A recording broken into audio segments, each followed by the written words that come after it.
কয়েকদিনের টানা বৃষ্টিতে চরম ভোগান্তিতে পড়েছে সারা দেশের মানুষ। ডুবে গেছে দেশের নিম্নাঞ্চলের কিছু এলাকা। রাজধানী ঢাকায় দেখা দিয়েছে জলাবদ্ধতা। অন্য জেলা শহরগুলোর অনেক সড়ক এখন পানির নিচে, এমনকি বাসাবাড়িতেও পানি ঢুকে পড়েছে। পানিতে ডুবে যাওয়ায় ক্ষতি হয়েছে কৃষি ফসলের, ভেসে গেছে অনেক মাছের ঘের। ভারী বৃষ্টির মধ্যে ঘর থেকে কর্মস্থলে পৌঁছাতে কষ্ট হচ্ছে সাধারণ কর্মজীবীদের। এ অবস্থায় বাংলাদেশের আবহাওয়া অধিদপ্তর দিল আরেকটি দুঃসংবাদ। বাংলাদেশের বিভিন্ন স্থানে ভারী থেকে অতি ভারী বৃষ্টির পূর্বাভাস দিয়েছে আবহাওয়া অফিস।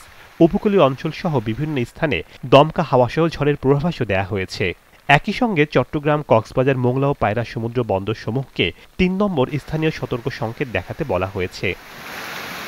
আবহাওয়া বিভাগ মঙ্গলবার এক বিজ্ঞপ্তিতে জানিয়েছে, দক্ষিণ পশ্চিম মৌসুমী বায়ু সক্রিয়তার কারণে রাজশাহী ও খুলনা বিভাগের কোথাও কোথাও ভারী থেকে অতি ভারী বর্ষণ হতে পারে।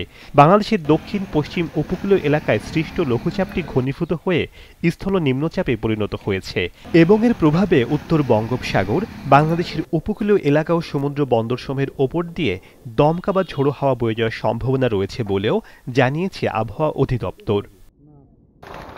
এ কারণে সাগরে অবস্থানরত ট্রলার ও নৌকাগুলোকে পরবর্তী নির্দেশ না দেওয়া পর্যন্ত উপকূলের কাছাকাছি থেকে সাবধানে চলাচল করতে বলা হয়েছে।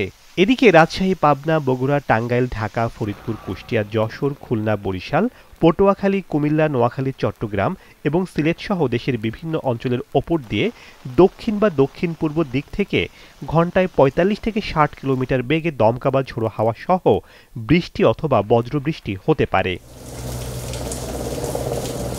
আবহাওয়া অধিদপ্তর আরও জানিয়েছে, সন্ধ্যা ৬টার মধ্যে রাজশাহী, রংপুর, ঢাকা, ময়মনসিংহ, খুলনা ও বরিশাল বিভাগের অধিকাংশ জায়গায় এবং চট্টগ্রাম ও সিলেট বিভাগের অনেক জায়গায় অস্থায়ীভাবে দমকা হাওয়া সহ হালকা থেকে মাঝারি ধরনের বৃষ্টি বা বজ্রবৃষ্টি হতে পারে। সেই সঙ্গে খুলনা ও রাজশাহী বিভাগের কোথাও কোথাও মাঝারি ধরনের ভারী থেকে অতি ভারী বর্ষণ হতে পারে। শেখ সাদি মার্জান, দীপ্ত সংবাদ।